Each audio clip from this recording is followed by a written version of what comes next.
আগে চেক করো, তারপরে বিশ্বাস করবা, ঠিক কিনা? তাহলে এখন থেকে একটা কিছু শুনলে বিশ্বাস করবেন।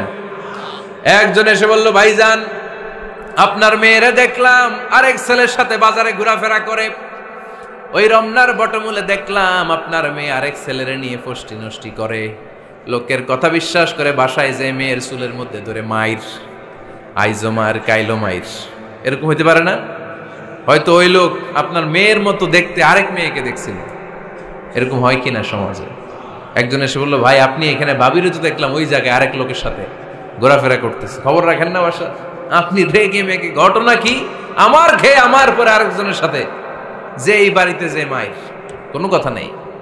দেখবেন যে ছোট্ট মারামারি থেকে এই ঘটনা অনেক সময় বিচ্ছেদ বা ডিভোর্স পর্যন্ত গড়ায়, ঠিক কিনা? ওই যে শোনা কথায় কান দিছেন, ফাতাবাইয়ুন, আপনি চেক করেন নাই। হয়তো আপনার স্ত্রীর মতো দেখতে বা আপনার স্ত্রী যে জামা পরে, যে পোশাক পরে, এরকম পোশাক পরে আরেক নারীকে দেখছে, আপনার বউ না এটা। আপনার মেয়ের ব্যাপারে যে তথ্য দিয়েছে এটা সঠিক নয়, সে আপনার মেয়ের মতো আরেকটা মেয়েকে দেখেছে, এসে আপনার কাছে বলে দিছে, আপনিও বিশ্বাস করছেন। ভেজাল আছে না নাই?